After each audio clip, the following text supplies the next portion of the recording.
नमस्कार दोस्तों, उम्मीद करता हूँ आप सब बिल्कुल ठीक होंगे और आप सभी का रिपब्लिक डे वाले दिन भी स्वागत है। होने के लिए तो आज की सरकारी छुट्टी है, पर मुझे लगा कि भाई जब सरकार में ही आप लोग बैठोगे तो छुट्टी किस बात की है। आप भी तो सरकारी हैं।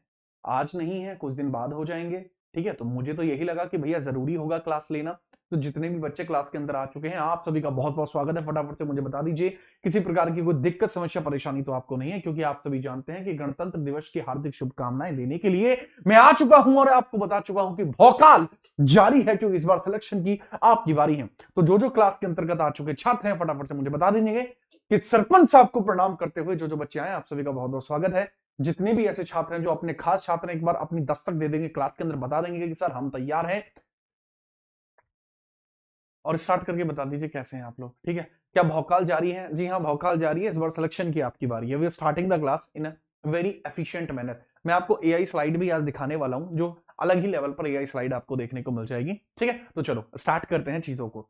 मैं आपको बता दूं, ये पार्ट 3 है और वो भी पॉलिटी का। अभी आपने कुछ देर पहले पढ़ा होगा तो वो हिस्ट्री थी, अभी आप पढ़ रहे हैं पॉलिटी है, और कुछ अलग ही लेवल की पॉलिटी आपको देखने को मिलेगी। रेलवे एग्जामिनेशन के लिए, एनटीपीसी एग्जामिनेशन के लिए, जो जब आप ग्रेजुएट हो जाते हैं उसके बाद ही आप इस पेपर को दे सकते हैं, उससे पहले आप इस पेपर को नहीं दे सकते। ठीक है, तो कुछ पॉइंटर्स के बारे में हम डिस्कशन कर लेते हैं, फिर इसके बाद आगे हम बढ़ते हैं। ठीक है, चलो जी आगे बढ़ते हैं। क्या भौकाल जारी रहना चाहिए? भौकाल हमेशा जारी रहेगा। भौकाल को कोई नहीं रोक सकता। ठीक है, क्योंकि भौकाल के समर्थन में आप सब लोग हैं। राम राम भाई जी, राम राम। ठीक है, सरपंच साहब को मेरा प्रणाम। अनिल कुमार सरपंच साहब, अर्थात मैंने आपके प्रणाम को पूर्णतः स्वीकार किया। ठीक है, आगे बात करते हैं। अरे नरिंदर, मेरा जन्मदिन को न्यालाड ले डट जिया। ठीक है, आगे देखो, बहुत ध्यानपूर्वक समझिएगा बातों को। अरे ये तो मैं ही हूं। ठीक है, लाइक कर लीजिए भाई, कितनी गलत बात है आपकी, बहुत गलत बात कर रहे हो आप, लाइक नहीं कर रहे हो। हमारी क्या होता है कि हमारे यहाँ पर सीरीज आपको देखने को मिल जाती है, ताबड़तोड़ भौकाली सीरीज आपको देखने को मिलती है। अगर आप यहीं पर आएंगे तो रेलवेज को लेकर हमारे यहाँ सीरीज स्टार्ट हो चुकी है। ये तीसरे नंबर की वीडियो है। इससे पहले आपकी पार्ट 2 ये रहा, और इससे पहले जो पार्ट 1 है वो आपको रेलवे का पार्ट 1 देखने को मिल जाएगा, यहीं कहीं होगा भाई। अगर पार्ट 2 यहाँ है तो ये रहा पार्ट 1, पार्ट 2, और आज है पार्ट 3। और ताबड़तोड़ तरीके से we are starting to take class. Are you ready for this? जी सर। चलिए स्टार्ट करते हैं बगैर परेशानी के। ठीक है, चलिए। क्या ढंग से भाई, बढ़िया हूँ।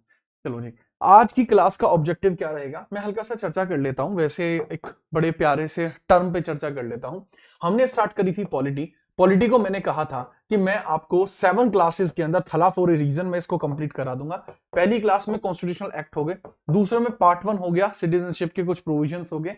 आज की क्लास के अंदर जो मैं चर्चा करने वाला हूं, आज की क्लास बहुत ज्यादा खास है, तीसरे नंबर की क्लास है। यहां मैं फंडामेंटल राइट्स देखूंगा, प्लस डीपीएसपी भी आज ही की क्लास में मैं चर्चा करूंगा। मतलब फंडामेंटल राइट्स एंड डीपीएसपी दोनों के बारे में ही आज चर्चा होगी। अब यहां पर मैं बताता हूं कि तगड़े तरीके से आपके लिए कुछ नई स्लाइड जो है वो रेडी हुई है। ठीक है, अब नई स्लाइड कैसी है आप सभी के लिए? जो अब नया कंटेंट आया करेगा वो कुछ इस लेवल का कंटेंट होगा। ठीक है, जैसे गणतंत्र दिवस की स्लाइड्स हमने उसी तरीके से आपकी बनाई है। तो आप सभी का सिस्टम पाड़ते हुए जो बच्चा कह रहा है क्लास के अंदर कि भैया आप सभी को गणतंत्र दिवस की हार्दिक शुभकामनाएं, एक बार फिर से। दूसरा थोड़ा सा पॉइंट रहता है कि 77वां गणतंत्र दिवस है। अगर हम बात करते हैं कि गणतंत्र दिवस मनाया क्यों जाता है, क्योंकि 26 जनवरी 1950 को भारत के संविधान पूर्ण रूप से लागू हुआ था। पूर्ण स्वराज, इसी दिन भारत को संप्रभु लोकतंत्र गणराज्य बनाया गया था। ये पूरा कंटेंट एआई और मेरे द्वारा बनाया गया है, और अलग ही लेवल पर बनाया है, एकदम निखरा निखरा है। मुख्य वास्तुकार डॉक्टर भीमराव अंबेडकर रहे हैं, क्योंकि वो ड्राफ्टिंग कमेटी के हेड रहे हैं। ठीक है, चलो आगे हम बात करते हैं। अगला पॉइंटर आप यहीं पर समझिएगा कि गणतंत्र दिवस का मुख्य आकर्षण होता है 26 जनवरी में कर्तव्य पथ पर होने वाली जो आपकी परेड होती है, जो सांस्कृतिक चीजों को दर्शाती हैं, जो हमारे सम्मान में जो दर्शाती हैं भारत देश के वीर सपूतों को। वीर चक्र, परमवीर चक्र और अशोक चक्र जैसे जो मुख्य ऑनर्स हैं वो लोगों को दिए जाते हैं। अतिथि भी आते हैं, दूसरे देशों के अतिथि भी आते हैं। इस बार के अतिथि कौन रहे हैं फटाफट जरूर बताइएगा। आप सभी को भी शुभकामनाएं पूरी दी जाती हैं। हमारे संविधान का जो मूल्य है वो आज के दिन हमें पता लगता है कि क्यों आखिरकार ये संविधान हमारा बनाया जाता है। संविधान के से एक व्यक्ति को न्याय, स्वतंत्रता, बंधुत्व और समानता, इन सभी चीजों की प्राप्ति होती है। और इसी चीज की वजह से आप याद रखना कि चीजें बहुत अलग लेवल की रहेंगी। और क्योंकि मैं पॉलिटी पढ़ा रहा था, इस वजह से मैंने इस स्लाइड को यहां पर ऐड करना जरूरी समझा। तो अब आगे आप जो देखेंगे ना जीरो जीएस चैनल पे, जो अपडेटेड कंटेंट आप देखेंगे वो इसी प्रकार का देखेंगे। ठीक है, चलिए। ठीक है अंकित सर, अब रैंक आएगी मेरी। हाँ भाई साहब, इसीलिए तो पढ़ा रहा हूं मैं आपको। ठीक है, चलिए आगे हम बात करते हैं। अब देखो जितने भी क्वेश्चन आज मैं कराऊंगा क्वेश्चन का लेवल रहेगा और ये सारे के सारे प्रीवियस ईयर क्वेश्चन ही आपको देखने को मिलने वाले हैं। सवाल देखिए, पहला सवाल है, यह है आरआरबी एनटीपीसी में देखने को मिला है 9/6/2025 में। सवाल देखें, भारतीय संविधान का कौन सा अनुच्छेद राज्य के डीपीएसपी के अनुप्रयोग से रिलेट करता है? मतलब कि बताता है which article of constitution deal with the application of DPSP of the state. यानी डीपीएसपी का प्रयोग जो होता है उसके बारे में चर्चा करता है। धुआं धुआं कर देंगे ये, ऐसा कहना है लोगों का। मेरी बात को समझिएगा, मतलब इसमें आया है क्या बोला, प्रिंसिपल ऑफ डीपीएसपी कहां पर आपको देखने को मिल जाएगा, प्रिंसिपल ऑफ डीपीएसपी आपको कहां पर देखने को मिल जाएगा, इसके बारे में थोड़ा चर्चा करिए और इसके बारे में थोड़ा सा बताइए, फटाफट से बताओ। देखो अगर मैं बात करता हूं डीपीएसपी के बारे में, 38 यूएसएसआर से लिया गया कॉन्स्टिट्यूशन का प्रोविजन है। इसमें लिखाया गया कि एक व्यक्ति को न्याय मिलेगा, एक व्यक्ति को न्याय मिलेगा। कितने प्रकार का न्याय है सर? इसको 3 प्रकार का, सामाजिक, आर्थिक व राजनीतिक। सामाजिक न्याय मिलेगा, आर्थिक न्याय मिलेगा, सामाजिक, आर्थिक व राजनीतिक प्रकार का न्याय देखने को मिलेगा ही मिलेगा। सामाजिक, आर्थिक व राजनीतिक प्रकार का न्याय देखने को मिलेगा ही मिलेगा। अब हम बात करते 39 है। यह बताता है कि जो हमारे डीपीएसपी हैं, यह बताता है ये जो हमारे डीपीएसपी हैं यह एक राज्य को कल्याणकारी कैसे बना देते हैं। अगर हम बात करें आर्टिकल 36 बताता है डीपीएसपी की परिभाषा क्या होगी और एक राज्य पर लागू करके इसके इंपैक्ट क्या पड़ेगा। तो करेक्ट आंसर आपका आर्टिकल 36 ही होगा। 37 में बताया जाता है कि सर डीपीएसपी नॉन जस्टिकेबल है। डीपीएसपी का है नॉन जस्टिकेबल है, नॉन जस्टिकेबल। इसका मतलब क्या हुआ कि सर आप यह गैर न्याय संगत है, गैर न्याय संगत है, इनको लेकर आप कोर्ट में नहीं जा सकते। ये गैर न्याय संगत है, इनको लेकर आप कोर्ट में नहीं जा सकते। These are simple. DPSP taken from Ireland, article 36 से 51 भाग 4 में इनकी चर्चा की जाती है। और अगर हम बात करते हैं कि एप्लीकेशन ऑफ डीपीएसपी एक स्टेट पर की जाती है तो क्या होता है, राज्य को कल्याणकारी बना देता है, राज्य को बना देता है वेलफेयर राज्य, राज्य को वेलफेयर स्टेट बना देता है। यह पहले नंबर का क्वेश्चन आपका था। अगला सवाल ये रहा, क्वेश्चन नंबर 2 आप देखेंगे, इस भारतीय संवैधानिक संशोधन में आय, स्थिति, सुविधाओं और अवसरों में असमानता को कम करने के लिए राज्य नीति निर्देशक तत्वों के रूप में उल्लेखित किया गया था। मतलब कौन सा ऐसा अमेंडमेंट आपको देखने को मिल रहा है, which of the following amendment, कि भैया जिसके अंदर स्टेट किया गया minimisation of inequality in income.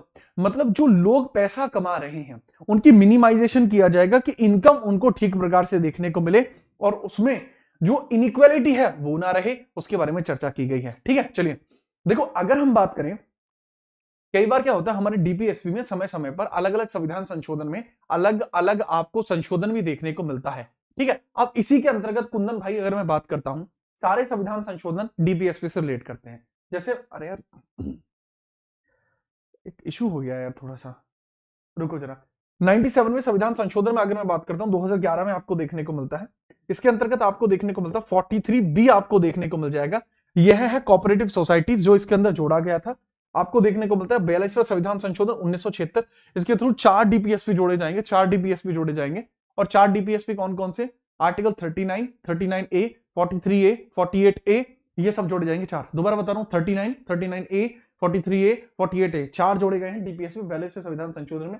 86वें संविधान संशोधन में आर्टिकल 45 में परिवर्तन लाया जाता है।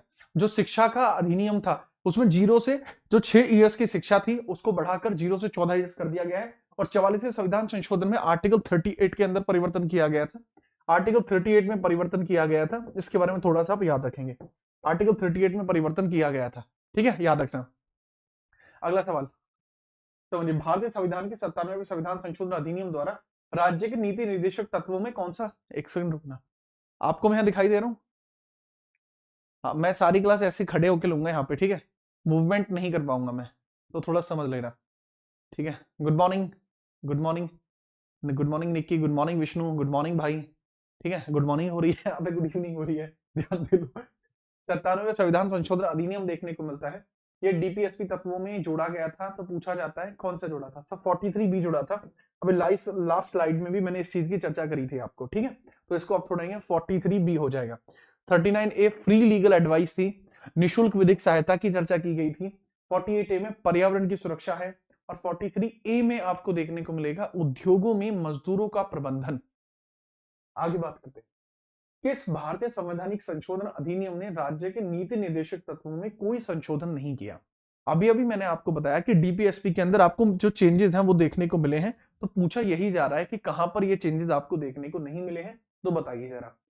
सर अगर मैं 86वें संविधान संशोधन की बात करता हूं तो इसमें क्या डीपीएसपी में चेंज हुआ है? जी हाँ, 86वें संविधान संशोधन की वजह से आर्टिकल 45 इंपैक्ट हुआ था। 42वें संविधान संशोधन की वजह से 4 डीपीएसपी एड ऑन हुए थे। कौन कौन से एड ऑन हुए थे सर? जो डीपीएसपी एड ऑन हुए हैं हमारे, that is article 39, 39A, 43A, 48A add हुए हैं। प्लस 97वें संविधान संशोधन से अगर हम देखते हैं, सिर्फ 97वें संविधान संशोधन से आपका 43B ऐड हुआ है, बट करेक्ट आंसर है सी। 48वें संविधान संशोधन से कोई भी डीपीएसपी एड ऑन नहीं हुआ।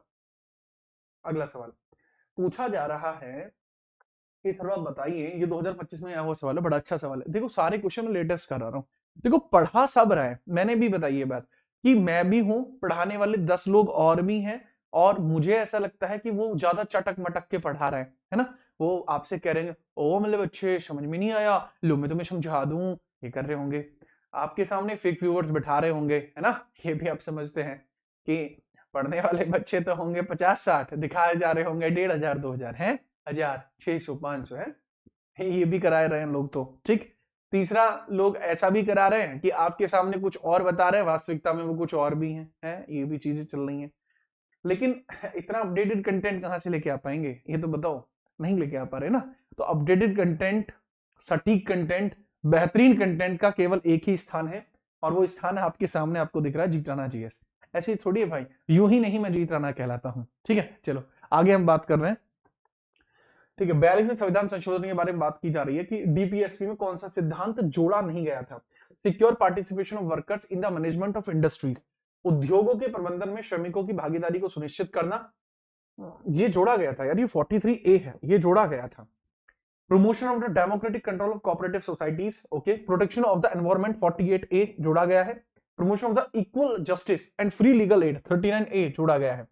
बट ये जो democratic control of cooperative societies है, दिस इज 43B। ठीक है, चलिए दिस इज 43B आपको देखने को मिलता है, दिस इज 43B है जो आपको यहां देखने को मिलता है। करेक्टली इसके बारे में आप याद रख लेंगे। ठीक है, और ये यहां नहीं जोड़ा था, ये 97वें संविधान संशोधन में 2011 में जोड़ा गया था। तो इस बारे में थोड़ा सा आप याद रख लेंगे और भूलेंगे नहीं आप। ठीक है, गरीबों को निःशुल्क विधिक सहायता का प्रावधान भारतीय संविधान के राज्य के नीति निर्देशक तत्वों में किस वर्ष जोड़ा गया था? मतलब होता क्या है ना, डीपीएसपी जो है वो राज्य पर निर्भर करते हैं। तो राज्यों के लिए कुछ चीजें की जाती हैं, राज्यों के लिए कुछ चीजें की जाती हैं कि भाई राज्य इस प्रकार का एक एनवायरमेंट क्रिएट करेंगे, राज्य इस प्रकार का एक एनवायरमेंट क्रिएट करेंगे जिससे कि राज्य का एनवायरमेंट क्रिएट होने के बाद जो वहां पे गरीब लोग हैं वो भी शिक्षा प्राप्त कर पाए।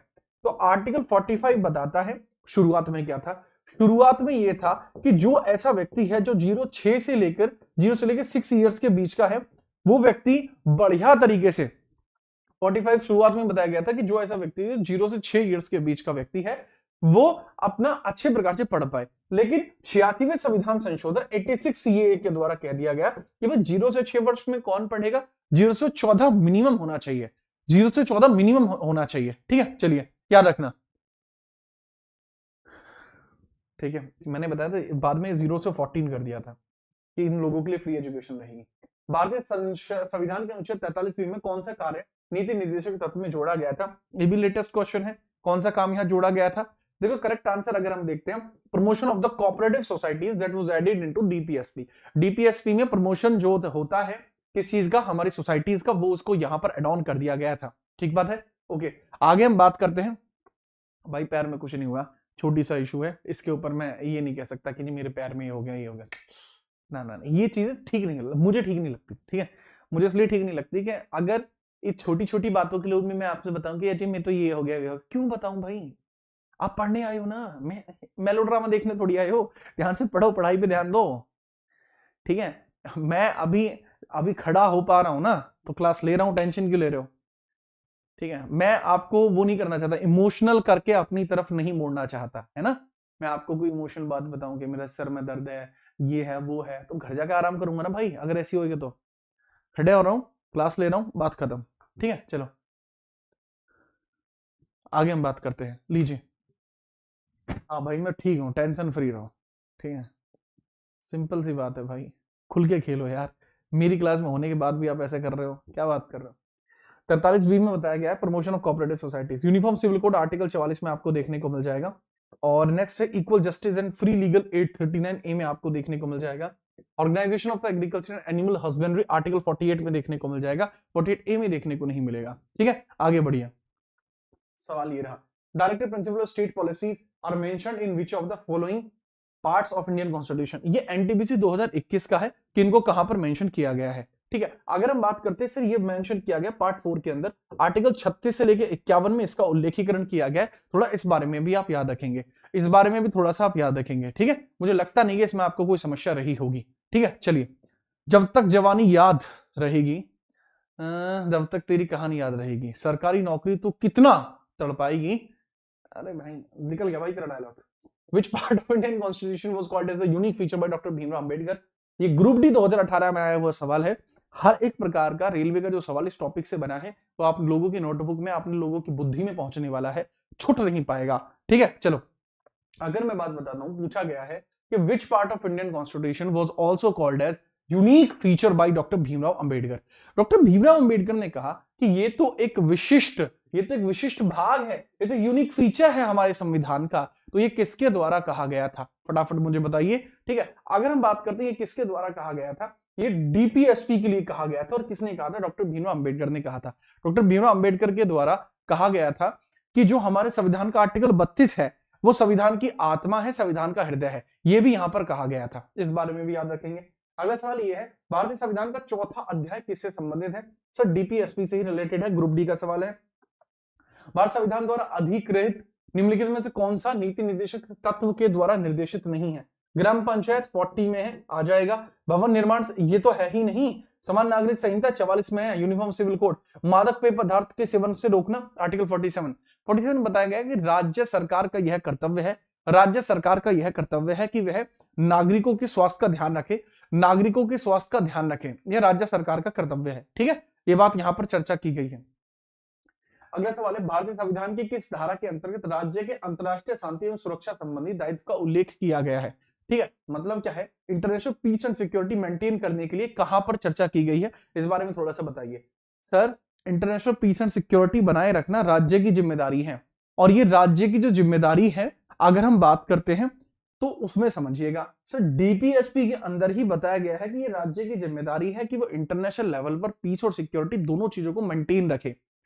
बहुत बढ़िया तरीके से बताया जाता है कि सर जी अगर हम बात करते हैं आर्टिकल 51, वो चर्चा ही इस बारे में करता है कि एक राज्य का ही कर्तव्य है कि वो अंतरराष्ट्रीय स्तर पर शांति सुरक्षा को बनाए रखेगा। फंडामेंटल राइट भाग 3 में आपको देखने को मिलते हैं, पार्ट 3 में आपको देखने को मिलते हैं, जो आर्टिकल 12 से लेकर 35 तक उल्लेखित है। मौलिक कर्तव्य 51A में देखने को मिलते हैं, 51A में आपको देखने को मिलते हैं, जो आपको देखने को मिल जाएगा 4A नाम के भाग में। प्रियम्बल प्रस्तावना आपको देखने को मिली जाती है कि प्रस्तावना में तो चर्चा की ही गई है, तो इसमें भी आपको कोई ज्यादा टेंशन नहीं होगी। ठीक है, चलो आगे हम बात करते हैं। अगला सवाल ये रहा, भारत के संविधान में क्वेश्चन मार्क में समान नागरिक संहिता के प्रावधानों का उल्लेख किया गया है। तो समान नागरिक संहिता का उल्लेख आर्टिकल 44, 36 से लेकर 51 आर्टिकल अर्थात भाग 4 में किया गया है। भाग 4 के अंदर किया गया, जिसको डीपीएसपी कहते हैं। ग्रुप डी का महालल्लू प्रकार का सवाल था, आपने एक ही तरीके से इसको उड़ा दिया होगा। ठीक है, चलो आगे हम बात करते हैं। ठीक है, चलिए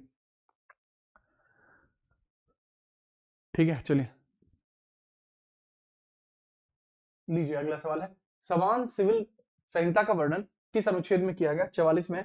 43 में बताया गया है कि किसी भी उद्योग में मजदूरों का प्रबंधन किस तरीके से हो सकता है। ठीक है, चलो नेक्स्ट है 42 में आपको देखने को मिलता है किसी भी कार्य को करने के लिए मानवीय दशाओं का उपलब्ध कराया जाना। और 41 में देखने को मिलता है गरीब और बेरोजगार और विकलांग और वृद्ध लोगों के लिए रोजगार को उपलब्ध कराया जाना आपको यहां देखने को मिलता है। कौशल बेटा सभ्य हो जाओ थोड़े से, बात को समझिए। भारतीय संविधान के निम्नलिखित में किस भाग में कार्यपालिका को न्यायपालिका से अलग किया गया है। कार्यपालिका वो सेपरेटेड फ्रॉम न्यायपालिका, आपको देखने को मिलेगा डीपीएसपी में किया गया, आर्टिकल 50 में लिखा हुआ है। अब ये सवाल का लेवल है लल्लू, मैं थोड़ा सा इस लेवल को इंक्रीज करता हूं। बहुत सारे बच्चों का डाउट है, सर इतना हल्का लेवल जीत सर की क्लास में तो नहीं मिलता, क्या बात कर रहे हो आप। बच्चा बात ये है प्रीवियस ईयर क्वेश्चन, तो मुझे कराना पड़ रहा, मजबूरी बन रही है, वरना तुम खड़े खड़े गिर जाओगे, ऐसे लेवल के सवाल आ जाएंगे। डट जाओ, थोड़ी देर रुको तो सही तुम।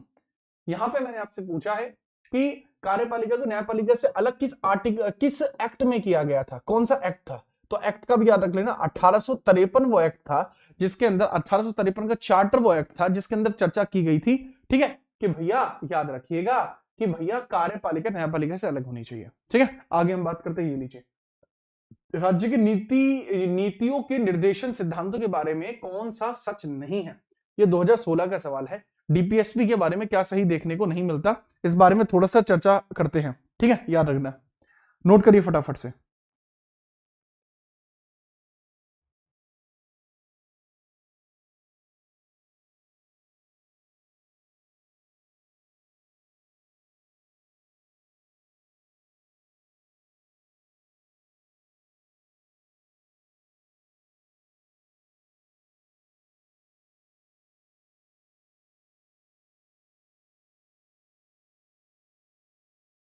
ठीक है, याद रखिए।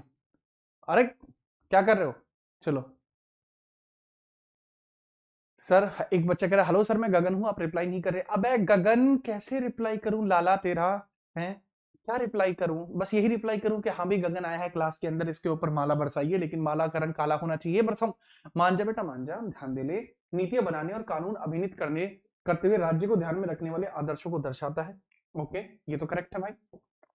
वे समुदाय के कल्याण को बढ़ावा देता है, इसलिए सामाजिक और समाजवादी है। ये उल्लंघन के लिए अदालत द्वारा कानून पर प्रवर्तन नहीं है। यह आप प्रवर्तनीय होते हैं, इन्हें कार्यान्वित करने के लिए किसी भी कानून की आवश्यकता नहीं होती है। सर करेक्ट आंसर है कि वह आप प्रवर्तनीय नहीं होते, इनको राज्य के द्वारा ही प्रवर्तनीय बनाया जा सकता है। इसके बारे में थोड़ा सा आप याद रखेंगे, ठीक है, थोड़ा सा आप याद रखेंगे।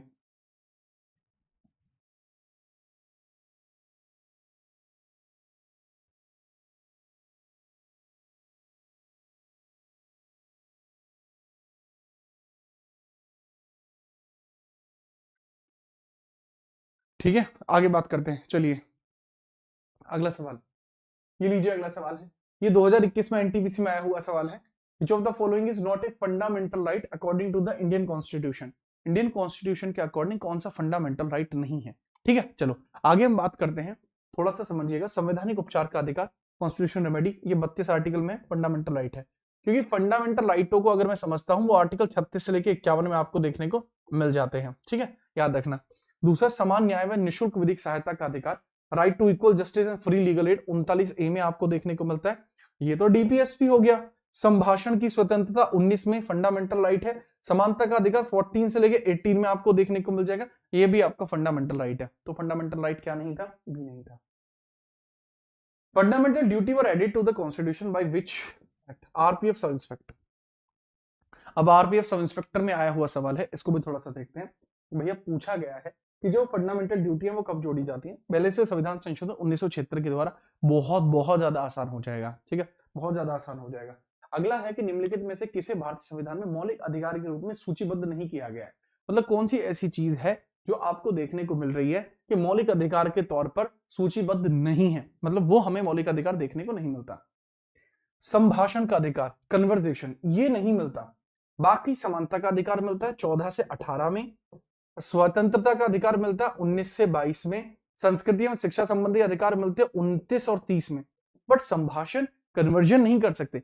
कन्वर्जन का मतलब होता है एक धर्म से दूसरे धर्म में जाना, एक धर्म से दूसरे धर्म में जाना। अगर एक धर्म से हम दूसरे धर्म में जाएंगे तो वो चीज हमें यहां पर नहीं मिलते। ठीक है, चलिए। अच्छा गगन, तुम वो वाले गगन हो? ओह अरे अच्छा अच्छा अच्छा, अरे भाई मुझे पता नहीं था वो वाले गगन हो। देखो क्लास के अंदर एक छात्र आए हुए हैं जिनका नाम गगन है। मैं इनका बता दूं, अब कमाल के छात्र हैं, मुजफ्फरनगर से बिलोंग करते हैं ये। और अभी रिसेंटली इनका सीपीओ का एग्जाम निकला था, आईबी का एग्जाम इनका निकला हुआ है, इस बार का सीजीएल का एग्जाम इनका निकला हुआ है। तो कुछ ही समय जा रहा है, कुछ समय के बाद आप इनको मेरे साथ स्क्रीन साझा करते हुए जरूर देखोगे। कमाल के छात्र हैं, आपको बहुत बहुत शुभकामनाएं। ठीक है, अरे गगन भाई थोड़ा सा कंटेंट के ऊपर थोड़ा काम कर रहे थे, तो इस वजह से हमारा ध्यान नहीं गया है। तो थोड़ा सा आप भी देखिएगा, हमने कुछ नया एआई डेवलप्ड कंटेंट जो है प्रयोग किया है तथास्तु सीरीज में, उसको जरूर देखना। आप एक बार बताना कैसा है, पड़ा हुआ है चैनल पे, ठीक है, जरूर बताना। आगे बात करते हैं। निम्नलिखित में से किसे भारतीय संविधान की आत्मा के रूप में वर्णित किया गया है। Which of the following has been described as the soul of India. Soul of India के बारे में हम बात करते हैं, किस तरीके से आपको देखने को मिलती है। सर राज्य के नीति निर्देशक तत्व, क्या डीपीएसपी सोल ऑफ इंडिया है? सर मौलिक अधिकार को सोल ऑफ इंडिया कह सकते हैं। अगर मैं यहीं पर बात करूं, जो ग्रैनविल ऑस्टिन नाम के आदमी हैं, तो ग्रैनविल ऑस्टिन ने कहा था फंडामेंटल राइट और डीपीएसपी दोनों को अगर मैं मर्ज कर दूं तो बनती है सोल ऑफ इंडिया। तो बनती है सोल ऑफ इंडिया। ठीक है, याद रखिएगा। आगे हम बात करते हैं। अगला सवाल, यदि लोगों को एक विशेष समूह को केरल में तेलुगु माध्यम के स्कूल खोलने की अनुमति नहीं दी जाती है तो इसे किस मौलिक अधिकार का उल्लंघन माना जाएगा? मुझे आर्टिकल के साथ भी बताना कि किस आर्टिकल का उल्लंघन है, यह भी मुझे थोड़ा सा बताना। बहुत अच्छा सवाल है, बड़ा प्यारा सवाल है। इस तरीके के सवाल ही आजकल आते हैं। बेटा मैं कंबाइंड बैचेस में नहीं पढ़ा रहा होता, मेरे इंडिविजुअल बैचेस आ रहे होते हैं। जो बच्चा कह रहा है आप सिलेक्शन बैच 4.0 में, नहीं बच्चे, मेरा इंडिविजुअल बैच ही आता है, तथास्तु नाम होता है, 2 महीने में एक बार आता है, आ रखा है, आप ले सकते हैं। कंप्लीट जीएस पढ़ाई जाएगी और डिपेंड करेगा, अगर सब कुछ ठीक रहा तो स्टैटिक जीके फ्री में दे दूंगा। अपना है दबदबा, अपना है साफ। 2 टूक बातें हैं, लीपा चुपड़ी वाली बात नहीं करते। आज 300 रुपए का ऑफ है, कल फिर से वो 750 का हो जाएगा, उतने का ही रहेगा। आगे हम बात करते हैं। पॉइंट ये है, बहुत सिंपल तरीके से देखते हैं। ये धार्मिक स्वतंत्रता का अधिकार है? नहीं, यह सांस्कृतिक व शैक्षणिक अधिकार देखने को मिल जाएगा। पॉइंट को समझना, यहां पर जो मना किया गया है, यहां पर जो मना किया गया है वो किस चीज का? स्कूल खोलने की अनुमति नहीं मिलेगी। अगर स्कूल खोलने की अनुमति ना मिले और इस तरीके के विचार किया जाए कि भाई स्कूल आप नहीं खोल सकते, स्कूल आप नहीं खोल सकते, तो सीधी बात क्या है? आर्टिकल 30 का उल्लंघन है। ये किसका उल्लंघन है? आर्टिकल 30 का उल्लंघन है। अगर कहा जाता कि स्कूलों के अंदर तेलुगु माध्यम में शिक्षा नहीं चलेगी तो ये 29 एग्जाम्पल आपको देखने को मिल जाता। ठीक है, चलिए आगे हम बात करते हैं। अगला सवाल ये रहा, भारत के संविधान के किस भाग में भारत के नागरिकों के मौलिक अधिकार मौजूद है? In which part of Indian constitution are the fundamental right of Indian citizens are mentioned? Bharat के संविधान के किस भाग में भारत के नागरिकों के मौलिक अधिकार मौजूद हैं? भारत के नागरिकों के जो मौलिक अधिकार है वो मौजूद कहां पर है सर? वो मौजूद है पार्ट 3 के अंदर, जिसको मैग्ना कार्टा कहा जाता है। पहली बार इसको मैग्ना कार्टा कब कहा गया था सर? किंग जॉन है, ब्रिटेन के किंग है, 1215 में वह राजा बनते हैं, वही एक डॉक्यूमेंट जारी करते हैं जिसको मैग्ना कार्टा कहा गया था, और वो था मजदूरों के हितों का संरक्षण। वही चीज अब आपको यहां देखने को मिलती है। ठीक है, आगे बात करते हैं। लीजिए, भारतीय संविधान के अनुसार प्रत्येक व्यक्ति जिसे गिरफ्तार करके हिरासत में लिया गया है, उसकी गिरफ्तारी के स्थान से मजिस्ट्रेट की अदालत तक की यात्रा के लिए अनावश्यक समय को छोड़कर उस गिरफ्तारी के कितने अवधि के अंतर्गत उसको जुडिशरी में पेश कराया जाना चाहिए? इसके लिए आर्टिकल कौन सा है? इसके लिए आर्टिकल आपको देखने को मिलता 22 का तीसरा भाग आपको देखने को मिलता है। और सवाल के सही जवाब की मैं बात करता हूं, 22 का तीसरा भाग आपको देखने को मिल जाएगा, और यह 24 घंटे के अंदर इसको पेश किया जाना चाहिए। प्रिवेंशन डिटेंशन एक्ट ऑफ 1988 में भी इसके बारे में चर्चा की गई है। ठीक है, याद रखेंगे। अच्छे बच्चे बन गए आप तो। In which year was the right of children to free and compulsory education act was passed? देखो ये सवाल कितने पेपरों में आ रखा है। Group D 2018 shift second, NTPC 2017 shift third, NTPC 2021 shift second. ये सवाल कितने बार पेपरों में आ रखा है, देख रहे हो? इतना जरूरी सवाल है ना भाई, जिसका कोई जवाब नहीं। पूछा जाए अगर तो 2009 में पारित हुआ था, लागू होता है 2010 में। लागू कब होता है? लागू होता है 2010 में। थोड़ा इस बारे में याद रखेंगे, लागू होता है 2010 में। ठीक है बेटा, पीडीएफ के लिए लिंक टेलीग्राम का कमेंट में पिन किया गया, एक बार देख लो चाचा, चाचा जी। चलो आगे बढ़ो। पूछा, भारत के संविधान में मौलिक अधिकारों को पारित करने का विचार किस देश के संविधान से प्रेरित था? The idea of incorporating fundamental right in the Indian constitution was inspired by the constitution of which country? किस देश के कॉन्स्टिट्यूशन के द्वारा ये कहा गया था ये कहा गया था कि भैया जी याद रखिएगा कि the idea fundamental right Bharat में होनी चाहिए, ये किसने कहा था? This has been taken from America. ठीक है, चलिए, तो that has been taken from America. Canada से बात करते हैं, फेडरलिज्म लिया गया, गवर्नर की शक्तियां ली गई, अवशेष शक्तियां केंद्र में हो गया हुआ, ये लिया गया। ऑस्ट्रेलिया से समवर्ती सूची ली गई थी, जॉइंट सेटिंग ली गई थी, और भारत के संविधान की प्रस्तावना की भाषा भी ऑस्ट्रेलिया से ली गई थी। इंग्लैंड से बात करते हैं, अगर हम बात करते हैं कि भैया अगर इंग्लैंड है यानी ब्रिटेन है, यहां से एकल नागरिकता ली गई थी, संसदीय प्रक्रियाएं हैं, विधायी प्रक्रियाएं हैं, ये सब यहां से ली गई हैं। अगला सवाल ये रहा, भारत के संविधान में वर्णित मौलिक अधिकारों में निम्नलिखित में से कौन सा मौलिक अधिकार शामिल नहीं है?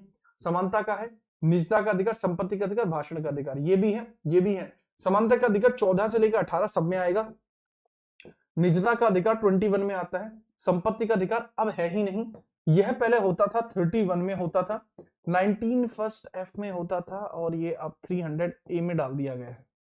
300A में डाल दिया गया। पहले लीगल राइट था, अभी एक विधिक राइट बन चुका है। ठीक है, याद रखना। भाषण का अधिकार आर्टिकल 19 में आता है। ठीक है, याद रखना। अगला सवाल ये रहा, भारतीय संविधान का भाग 3 किस विषय से संबंधित है? 2018। सर भाग 3 मौलिक अधिकारों से रिलेट करता है, फंडामेंटल राइट्स से रिलेट करता है। ठीक है, चलो थैंक यू सोनू भाई। अगला सवाल, भारत में कारखाने में रोजगार प्राप्त करने की अनुमत आयु क्या हो सकती है? What is the permitted age for employment in factories in India? जो फैक्ट्री एक्ट 1882 में भी आया था, फैक्ट्री एक्ट, पहला फैक्ट्री एक्ट। फैक्ट्री एक्ट आता है 1882 में भी आया है, 1948 में भी आया है, 2000 में भी आया है। तो पूछा जाता है परमिटेड एज क्या? 18 वर्ष। अगर आप 18 वर्ष से कम के हैं तो ऐसी परिस्थिति में आप कहीं जॉब नहीं कर सकते, जॉब नहीं कर सकते। ठीक है, चलो आज ज्यादा आसान, यार मैंने प्रीवियस ईयर ले लिया गलती से आज, ठीक है, इस वजह से बहुत ज्यादा आसान लग रहे हैं आपको। अब 14 नहीं है, 18 है एज। देखिए, under which of the following part of Indian constitution is right to privacy mention? Right to privacy part 3 में है, बता चुका हूं। आर्टिकल 21 के अंदर राइट टू प्राइवेसी आपको देखने को मिल जाएगी, राइट टू प्राइवेसी आपको देखने को मिल जाएगी। ठीक है, चलिए अगला सवाल ये रहा, गोपनीयता का अधिकार आपको देखने को मिलेगा मौलिक अधिकारों में, आर्टिकल 21 में। बहुत आसान है भाई ये। भारतीय संविधान का कौन सा भाग राज्य को बच्चों, महिलाओं, अनुसूचित जाति और अनुसूचित जनजातियों के लिए विशेष अधिकार बनाने की शक्तियां प्रदान करता है? मतलब कि which part of Indian Constitution give the state the right to make special provision for children, women, SC and ST? बना सकते हैं। देखो यार, अगर हम बात करते हैं चिल्ड्रन और वोमेन के लिए स्पेशल अधिकार बन सकते हैं, 15 के 3 में आता है। और SC ST समझ लेना, ठीक है, ST और ST के लिए आर्टिकल्स के लिए 15 के 4 में बताया गया कि स्पेशल प्रोविजन बन सकते हैं। करेक्ट आंसर होगा पार्ट 3 और आर्टिकल होगा 15। पार्ट 1 जो होता है वो भारत के केंद्र राज्य क्षेत्रों के बारे में होता है। पार्ट 5 जो होता है वो आर्टिकल 52 से 151 केंद्र के बारे में बात करता है। और पार्ट 6 जो होता है वो राज्य के शासन से रिलेट करता है। इसके बारे में थोड़ा सा याद रखेंगे।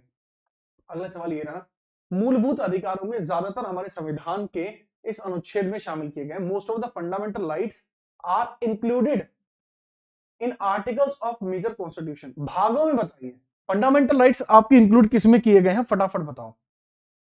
मैंने पूछा मूलभूत अधिकारों में से ज्यादातर हमारे संविधान के इन पार्ट्स के अनुच्छेदों में शामिल किए गए हैं, फटाफट बताओ। मेजर, यार सिंपली पूछा है कि फंडामेंटल राइट कहां से कहां तक है। आर्टिकल 12 से लेकर 35 तक फंडामेंटल राइट्स को यहां पर उल्लेखित किया गया है। यही पार्ट 3 है, यही मैग्ना कार्टा है। बहुत आसान है ये। ठीक है, चलिए आगे हम बात कर रहे हैं। निम्नलिखित में से कौन सा विकल्प भारतीय नागरिक का मूलभूत अधिकार नहीं था? मूलभूत अधिकार नहीं था, जो शुरुआत से नहीं था। पूछा जा रहा है कि भाई विच of the following was not a fundamental right of Indian citizen, जो शुरुआती तौर पर नहीं था।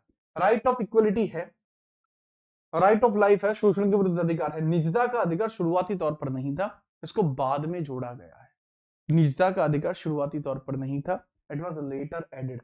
यह निजता का अधिकार बाद में जोड़ा गया था, बाद में जोड़ा गया था, बाद में जोड़ा गया। निजता का अधिकार इट वाज लेटर एडेड, इसको बाद में ही जोड़ा था, इसको बाद में ही जोड़ा था। ठीक है, नेक्स्ट आगे बढ़ते हैं। लीजिए, भारत के संविधान के अनुसार निम्नलिखित में से कौन सा एक मौलिक अधिकार नहीं है, बताइए। स्वतंत्रता का है, जीने का है, समानता का है, देश की रक्षा का अधिकार। सर ये फंडामेंटल ड्यूटी है, ये फंडामेंटल ड्यूटी है। आपको देखने को मिलता है 51A के सी के अंदर, आपको देखने को मिलता है 51A के सी में आपको देखने को मिलता है। ठीक है, याद रखिएगा थोड़ा सा। अगला सवाल है, भारतीय संविधान निम्नलिखित में से कौन से मौलिक अधिकार की गारंटी नहीं देता है? कौन से मौलिक अधिकार की गारंटी नहीं देता है, इस बारे में बताइए। The Indian constitution does not guarantee which of the following fundamental rights. मतलब भाई यहां गारंटी नहीं दी जाएगी। ठीक है, तो किसकी गारंटी नहीं दी जाती, बताओ जरा। The Indian constitution does not guarantee which of the following fundamental right. स्वाधीनता का अधिकार मिलता है, नहीं मिलता? मिलता है। राइट टू रिलीजियस फ्रीडम मिलता है। सर व्यवसाय का अधिकार नहीं मिलता है यार, वैसे तो पूछा है कि कौन सा अधिकार नहीं मिलता। देखो, स्वाधीनता का अधिकार, राइट टू फ्रीडम मिलता है, रिलीजियस प्रोफेशन भी मिलता है, एग्जैक्टली व्यवसाय। देखो अगर इन सभी में देखता हूं तो व्यवसाय के साथ मुझे जाना पड़ेगा, बट अगर ये आजीविका होता, अगर यही आजीविका का मामला होता, लाइवलीहुड का मैटर होता, तो यह आपको आर्टिकल 19 फर्स्ट के जी में आपको देखने को मिल जाता। वहां लाइवलीहुड का ऑप्शन तो है, बट व्यवसाय की चर्चा नहीं की गई, और इस वजह से एक टर्म के इधर उधर हो जाने की वजह से, इस टर्म के इधर उधर हो जाने की वजह से ये चीजें आपको ऐसी देखने को मिलती हैं। ठीक है, चलो अगला सवाल ये रहा, भारतीय न्यायिक प्रणाली में रिट हीबस कॉर्पस का शाब्दिक अर्थ क्या है?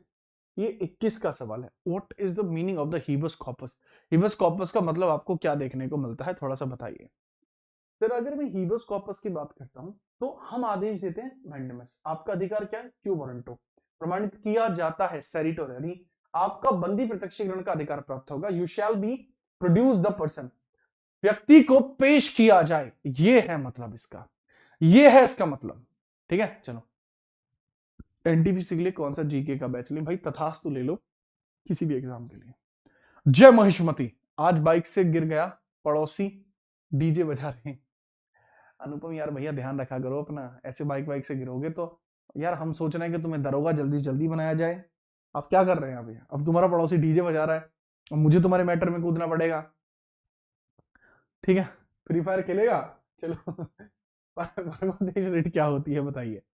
परमादेश रेट क्या होती है? समझौता होना। परम हम आदेश देते हैं, परमादेश रेट के बारे में बात करते हैं।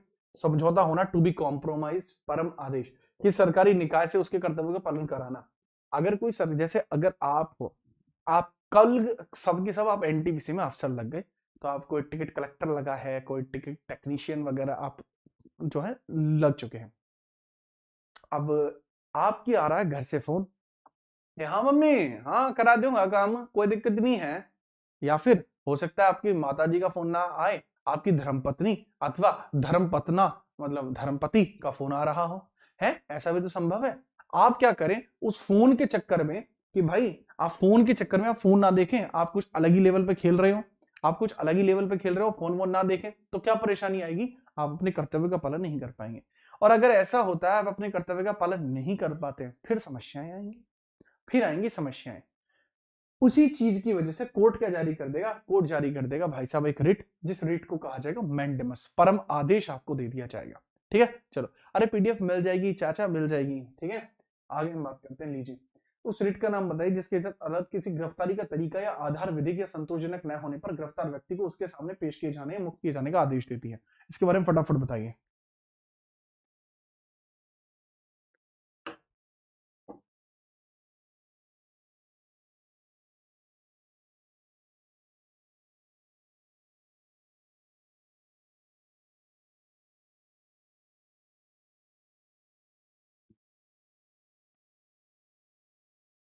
फटाफट बताओ भाई, आप लोगों की कमेंट बड़ी स्लो आ रही है। ऐसे ऐसे लोग हैं क्या एनटीपीसी में सिलेक्शन है? पेज की कमेंट कर लो, फटाफट बताओ।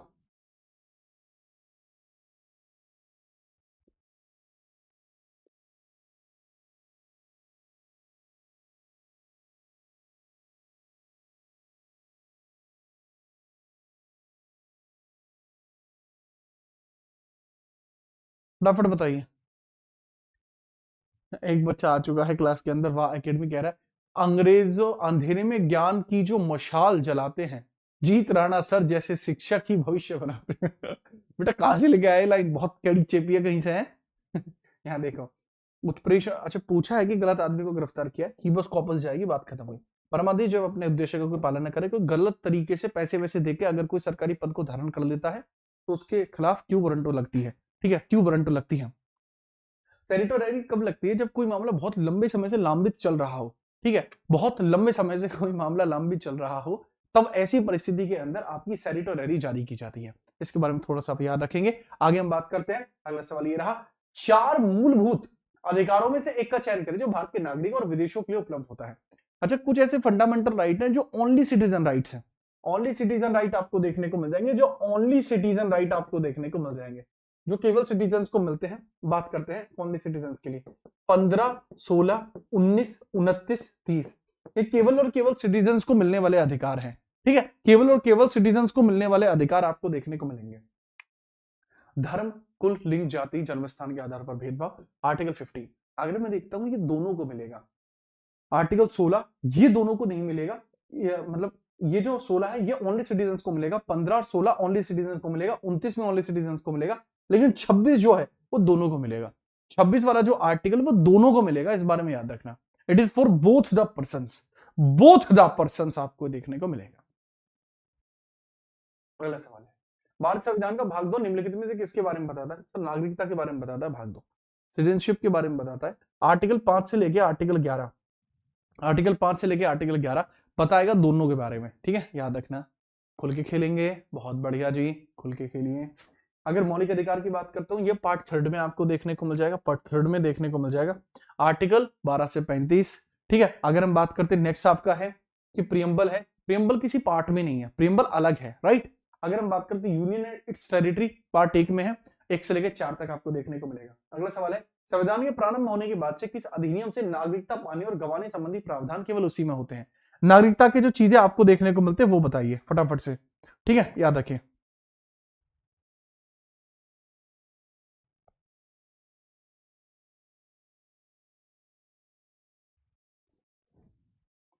ठीक है, बताइए।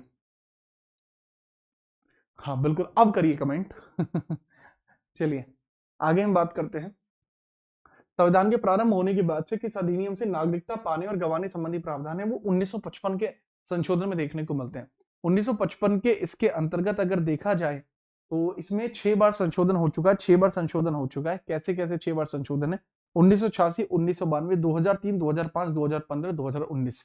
तो ये आपको 6 ऐसे टाइप देखने को मिल जाएंगे जिसके अंदर संशोधन आपको देखने को मिले हैं। इसके अंतर्गत लेटेस्ट जो हुआ था वो 2019 में आपको देखने को मिल गया था, लेटेस्ट 2019 में आपको देखने को मिल गया था, इसके बारे में याद रखना। आहो आहो, ठीक है, आहो। आगे हम बात करते हैं, लीजिए अगला सवाल है, इनमें से कौन सी, इसमें मैंने बता तो दिया, हाँ, इनमें से कौन भारत की नागरिकता प्राप्त करने के लिए एक शर्त नहीं है? जन्म, वंश, संपत्ति अधिग्रहण, देशीकरण, एक्विजिशन ऑफ प्रॉपर्टी, मतलब अगर पूछा जा रहा है तो भाई शर्त नहीं है नागरिकता प्राप्त करने का। सर संपत्ति का अधिग्रहण से नागरिकता प्राप्त नहीं हो सकती, हो तो सकती है भाई, अगर सरकार के संपत्ति का अधिग्रहण करती है। देखो इसमें क्लियर नहीं है, देश के द्वारा अगर संपत्ति का अधिग्रहण किया जाता है तो मिल जाएगी नागरिकता, अगर एक कॉमन पर्सन करता तो नहीं मिलेगी। थोड़ा सा याद रखना इस चीज का भी। अगला सवाल, भारत की संप्रभुता, एकता और अखंडता को बनाए रखना और उसकी रक्षा करना। भारत की संप्रभुता, एकता, अखंडता को बनाए रखना, उसकी रक्षा करना, यह आपको देखने को मिलेगी। बात कर लेते हैं कि भैया यह आपको कहां देखने को मिलता है? सर ये फंडामेंटल ड्यूटी है, भारत की एकता अखंडता को बनाए रखना। 51A का सी आपको देखने को मिलता है, करेक्ट आंसर यही है, ठीक है, करेक्ट आंसर आपको यही देखने को मिलता है। नेक्स्ट है, अगला सवाल है, हमारे संविधान के किस अनुच्छेद के अंतर्गत भारतीय नागरिक के मौलिक कर्तव्य को समाविष्ट किया गया है? मौलिक कर्तव्य 51A में है, 42वें संविधान संशोधन 1976 में स्वर्ण सिंह समिति के कहने पर इसको एड ऑन किया गया था। इस बारे में थोड़ा सा आप याद रखेंगे, भूलेंगे नहीं, ठीक है। आगे बात करते हैं, अगला सवाल है, दिसंबर 2020 तक प्राप्त जानकारी के अनुसार भारतीय संविधान में कितने मौलिक कर्तव्य का उल्लेख है? शुरुआत में 10 था, 11वां कब हुआ? सन 2002 में, 86वें संविधान संशोधन के माध्यम से। वर्तमान में 11 ही आपको देखने को मिलेंगे, ये भी एनटीपीसी में आया हुआ सवाल है। अगला सवाल है, भारत के संविधान में कितने मौलिक कर्तव्य का उल्लेख किया गया है? वर्तमान में तो 11 ही है, प्रारंभ में 10 थे, है ना, याद रखना। आगे हम बात कर रहे हैं, भारत के संविधान में कितने मौलिक कर्तव्य प्रतिस्थापित किए गए? How many fundamental duty incorporated, मतलब वर्तमान में कितने हैं इनकॉर्पोरेट करे गए, प्रतिस्थापित होने के बाद कितने बचे हैं? तो 11 बचे हैं। इतना इतना महालल्लू सवाल, बताओ 51 नियम निम्नलिखित में से किसका उल्लेख है? मौलिक कर्तव्य का उल्लेख है। नेक्स्ट है, भारतीय संविधान के अनुसार इनमें से कौन सा मौलिक कर्तव्य नहीं है? सद्भाव और भाईचारे की भावना को बढ़ावा देना, टू प्रमोट हार्मोनी, ये है। संस्कृति की समृद्ध विरासत की संरक्षित करना, ये भी है। वैज्ञानिक स्वभाव रखना भी है। मानवों के अवैध क्रय विक्रय और बलात्श्रम को निषेध करना। तो ये फंडामेंटल राइट है, ना कि duty. D is the answer. इसी के साथ पूरे होते हैं आपके 50 क्वेश्चंस, और अब आपके सामने आता है आपका 51वां क्वेश्चन। ये रहा फैक्ट हमारा है, भारतीय संविधान के किस अनुच्छेद के अनुसार प्राकृतिक पर्यावरण की सुरक्षा जरूरी है? 51A के जी में प्राकृतिक पर्यावरण की सुरक्षा होना जरूरी है, ठीक है, याद रखना। अनुसार प्रत्येक नागरिक का मौलिक कर्तव्य है, तो यही है। पर्यावरण की सुरक्षा 48 में भी होती है, बट यहां कर्तव्य के बारे में कहा गया है, ठीक है, चलो याद रखेंगे, बहुत बढ़िया। और ये रहा आपके होमवर्क का क्वेश्चन। अच्छा, यही होमवर्क का था जो मैंने करा दिया, ठीक है। आप होमवर्क का क्वेश्चन आप मुझे ये बता देना कि जो भारत का संविधान है इस पर सिग्नेचर कितने लोगों के हैं, भारत के संविधान पर सिग्नेचर कितने लोगों के द्वारा किए गए हैं, साइन कितने लोगों के द्वारा किए गए, कब किए गए, जरूर बताना। और अब जितने भी ऐसे बच्चे हैं जो पढ़ना चाहते हैं एक अलग ही लेवल पर, वो भी मुझसे थियरी में पढ़ना चाहते हो और वो फ्री में पढ़ना चाहते हो, ठीक है, चलिए तो इसके बारे में थोड़ा सा बता देते हैं कि आप कैसे कर सकते हैं। कल आप आइए दोपहर में 12 बजे, ठीक है। अरे बिल्कुल, थैंक यू की क्या ही बात है थैंक यू की बात नहीं है, आप हैं तो सब है जी याद रखिएगा। हाँ हाँ बिल्कुल बिल्कुल। तो इसमें आप ये समझ लीजिएगा कि जो बच्चे कल आएंगे दोपहर में 12 बजे आपको यहाँ लाइव पढ़ने का मौका मिलेगा। ये हमारी पेड क्लास होती है, बट लाइव जो चलेगी वो फ्री चलेगी, जो रिकॉर्डिंग है वो पेड है इसकी, ठीक है। तो इसके बारे में थोड़ा सा, इसके बारे में आप बहुत तगड़े लेवल पर याद रखना, लाइक कर देना सेशन को अभी। और जो आप लोगों ने प्यार दिखाया है वो प्यार की थोड़ी सी और जरूरत पड़ेगी। आपकी ग्रुप जो है, इसी ग्रुप के अंदर एक नया चैनल खोला गया है, इस चैनल को फटाफट से सब्सक्राइब कर देना, एग्जाम गाइडेंस बाय जीत राणा सर। इस पे कल से वीडियो आनी शुरू हो जाएंगी, ठीक है। भाईचारा ऑन टॉप, कल मिलते हैं भाई जी, ठीक है। और इसमें जो सुंदर सा फोटो बहुत तगड़े तरीके से सेलेक्ट कराया गया है ये, ठीक है। कल मिलते हैं, ठीक है। तब तक के लिए जय हिंद, वंदे मातरम।